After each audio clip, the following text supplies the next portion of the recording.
that will set us right for this month. I'm about bringing someone on stage. I call him my mentor. He's a teacher. And he's someone, when he speaks, you want to listen to him over and over and again. Come on, without much ado, put those wonderful hands together. As I bring up my friend, Man of God. my brother, my pastor, my teacher. Oh, brother Moses!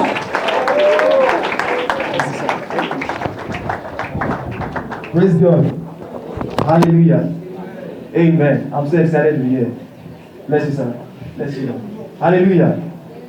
Turn to someone, tell the person, welcome to the month of September. Amen. Quickly, I want to appreciate my father and my mother. Sincerely, they've been a blessing to me. You will not understand. You know when you have someone who tells you that this thing you are doing, let's check with this thing. This one is, okay, you are working on this track, move this way, it's not like this, you know. They try to put you on track, and sincerely, I've been blessed. Most people that have listened to them outside, I see some of them in program and they tell me, these people are not just, Mama, the program she went for, the women program that they did last. I've been hearing testimonies about it. There was something she told me one time and I'm holding onto that. My papa, the same thing several times. So please help me appreciate these people. Thank you, sir. Thank you, man. Amen. All right, last month we discussed about, who can remind me what we talked about last month? Wow. Okay. The power of the mind. Please, let's appreciate him. Like I said, your gifts, I'll definitely, when it's time, I'll let you know. It's going to be an awesome gift for, for your consistency. Amen. And last month, I was unable to finish the topic, so I'll be speaking in part 2 of it. That's, I titled it, The Power of the Mind, Part 2. The Power of the Mind, Part 2. We're going to be working on the mind. Like I said last time, that there are 2 things that influence your mind, what you see and what you hear. You must be mindful of those things. You must be mindful of what you see per time. You must be mindful of what you hear per time. It builds the mind. Hallelujah. And I said something. I said that your mindset is your number 1 asset in life. If your mind is balanced, your life will be better. So your mindset is your number 1 asset. Each time you make a decision, you are about to change the future. Each time you take a step, each time you utter any words from your mind regarding to your life, you are about to change the future. There's something I observed recently that we as Christians will do. Christians, we are so much engrossed in spiritual warfare, but we are not concerned about the mental warfare. And if your mental warfare or if your mental capacity is not balanced, you will not have enough words or information to access into the spiritual warfare. If you read 2 Timothy chapter 2, 2 Timothy chapter 1 verse 7, please have on the screen. 2 Timothy 1 verse 7. He said, "For God has not given us the spirit of fear, but of power and of love and of a sound mind." Of a sound mind. Sound mind. So why is it that as a student you enter the exam hall, you just been told that you want to write mathematics. In your mind you've already conceived failure. Maths is very hard. You've not written the exam, but you've already failed before you entered. As a business person, you are embarking on a project, on a business you want to attempt. You've not started the business, yet you already have a defeated mentality. Scripture says that God has given us a sound mind. So where is your own mind coming from? Even in relationship, it takes 2 matured minds to come together because there are some certain things you meet there which you need to solve amicably. And if your minds, they are not balanced, you can't go the extra to go and solve those problems. And that's why one partner can just decide that I'm going to take the decision. When she comes, she will understand. Because the mind is not yet balanced. The other person can take decision on your behalf. So you must make sure that your mind is balanced. God has given us a sound mind. A sound mind. So the question is, where is your mind coming from? Where is your decision coming from? The woman with the issue of blood already had victory before she went to touch Jesus. He said, if only I can touch. She has not seen Jesus, but she convinced herself that if I can touch this man, I'm healed. That was the decision. And what was the code? Touch. And when she touched, she got her healing. But there are so many people that were touching that same garment but their mind was not aligned. The prodigal son did not fast, he did not pray.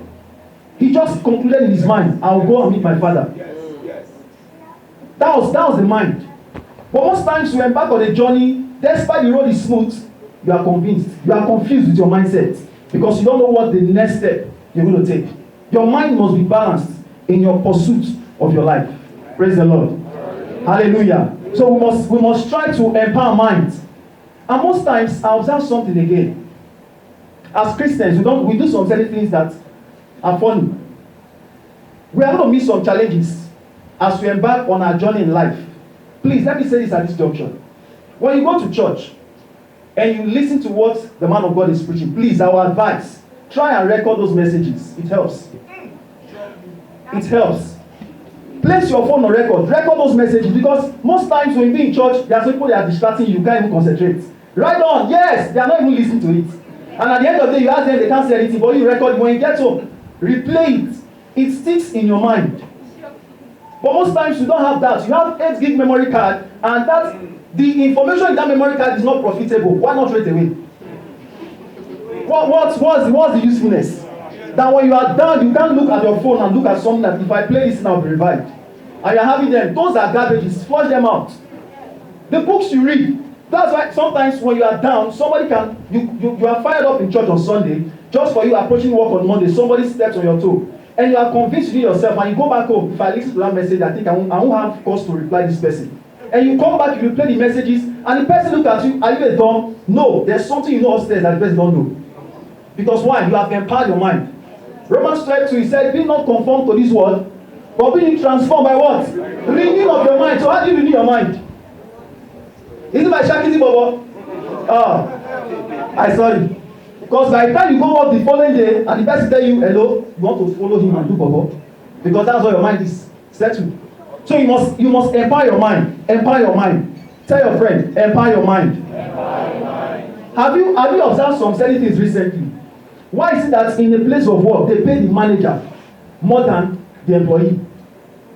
Why is it that they pay the supervisor 120,000 naira and they pay the factory workers 25,000 naira? What's the difference? Who is in the work? The factory worker that will stay there 7 to 7, they will give the guy 25,000 naira. Somebody will just put his hand in his pocket and just say, no, that machine should not be here, put the machine here. They will pay the person 120,000 at the end of the month. What do you think is happening?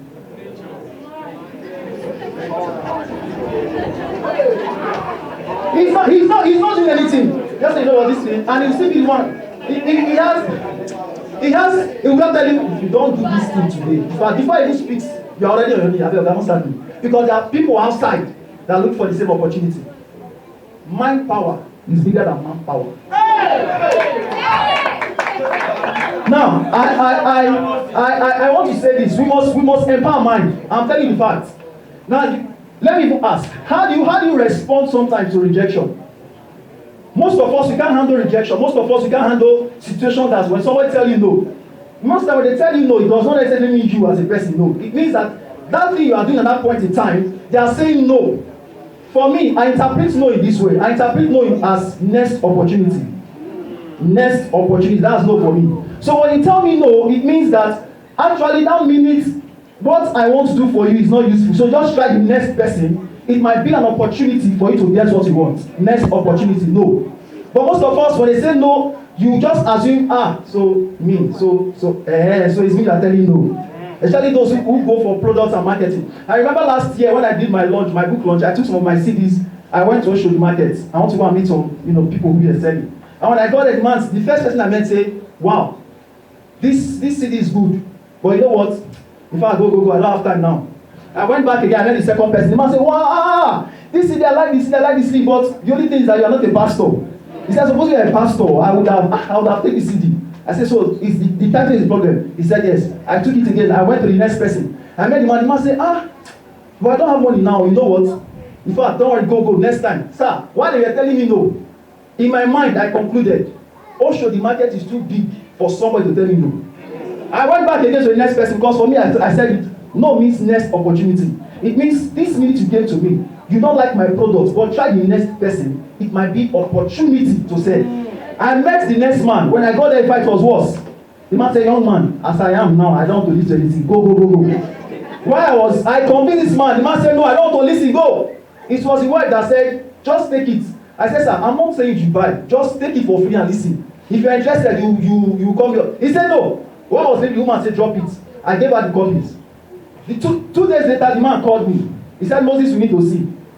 I rushed down to Oshodi. When I met him, he said, sit down. He said, my youth in my church needs to hear this CD. He said, as you speak now, let's start a deal. I need 50 copies first. He said, can you go home now? Or when will it be possible? Next week, this week? I said, when will it be possible? Oh, God, I'm going home now. What are you saying? I'm going home now. I went back home to bring the copies and I gave it to him. Why? No means next opportunity. Most times, what some people do to you, they think they are punishing you. But they will end up polishing you, not punishing. They will end up polishing you. It's a matter of time. It's a matter of time. You must understand. I also conclude, but let me say this at this junction. Your talents, your gifts, and your abilities. What is your mind telling you concerning them? Do you see yourself succeeding in them, or you see yourself being handicapped with them? I was telling some of my friends some time ago, I said as a singer, has it ever occurred to you that one day you can stand on the stage of experience and sing? Or you thought